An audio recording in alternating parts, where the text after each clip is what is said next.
can be done to internationalize arts and culture in Bahrain without it losing its identity? And maybe what examples can we learn from what other countries have done that we could perhaps follow?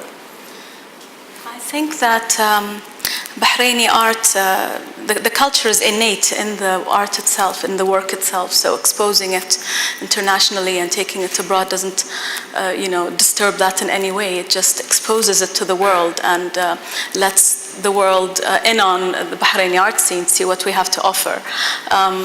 This is, I think, the mission. I think it's very important for us to be able to show what the creative minds of Bahrain are doing, what the artists are inspired by, and the culture is innate in the work. Some people tell me, especially even with this exhibition, they say, you all have this or you all have that in common. It's not something that we see, but it's something that somebody else who's not from Bahrain can glean from our work, because there is a unifying factor from the fact that we are all Bahraini. It filters into the work somehow, and that's Each person to focus on what they're good at. So the art community needs to just enjoy. I mean, what Lulwa was saying, most of the artists are not manipulators. I mean, I think a lot of them, especially, yes, there are a few here and there, but most of them just want to paint, just want to immerse themselves in their art. There's a certain joy in talking about your work and what you do, and I think that makes for good salesmanship, but we just need to keep on showing the beautiful works of artists, communicating in events such as this. As Kanika said earlier, London is an amazing platform because everybody visits London. It's easier to get an international community to look at Bahraini artworks here. Even Art Bahrain, that was back in I think October of 2014. It was a wonderful, everything about it was exciting. The venue, the artworks, the artist. It was a beautiful place to come and just cleanse your soul. I always say that art is great to cleanse your soul. In terms of ArtBAB, it's a different take on an art fair. And as an artist, I can't tell you how appreciative I am of that.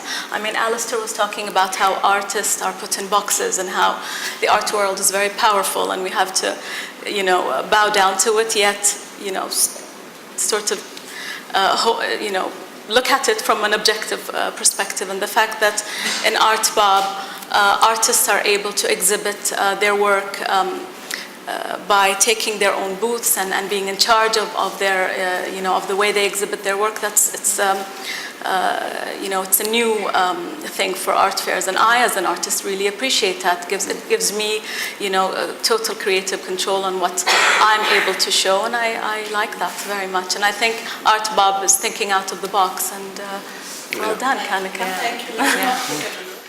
What we primarily try and do is make that connect between the artist and the buyer. I think that touch and feel is very important, and yes, I did get a lot of flack from the art community, and how can you have artists and so on and so forth, which is why I have experts in a selection committee and a curator like Jonathan Watkins, who couldn't come here today, who curate the art pavilions. So I guess what we're trying to do, and I was telling Alistair earlier today when he shanghaied me, I was telling him earlier this afternoon that I think the uniqueness of Bahrain is that we do things our way. So we don't compare ourselves to a art fair or a typical art fair, or this is how it's supposed to be done.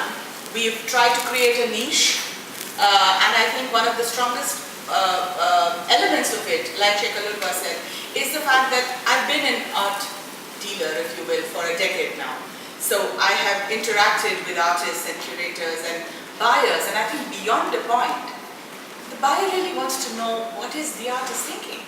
Now, I can explain it to him to a certain level, and I don't mean to cross over, but beyond that, I don't know, because I didn't create it.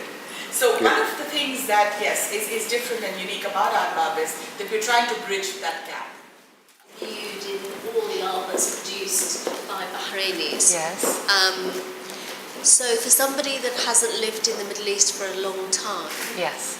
for somebody like myself who lives in London, give me one or two examples of what that means.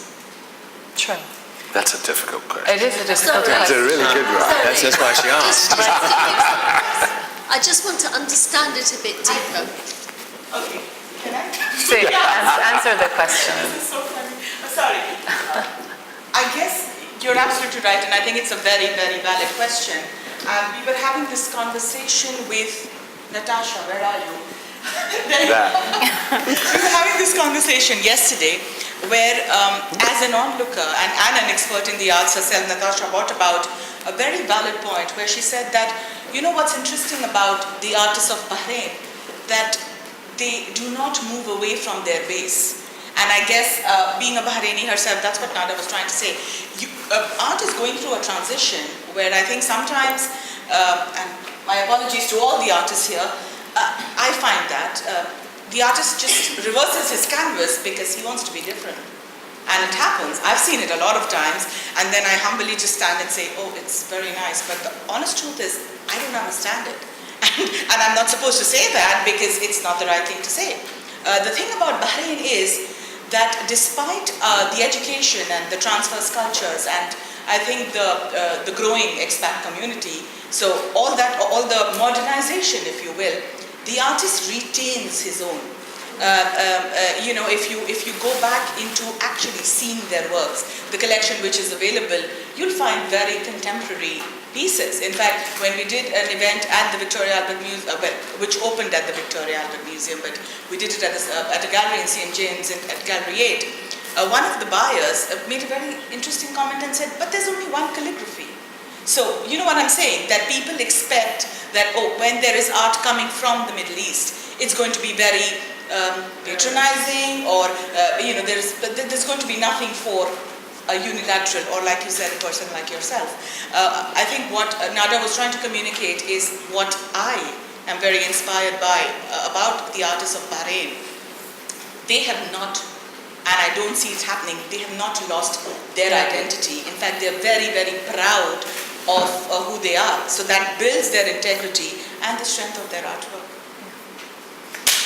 Yeah.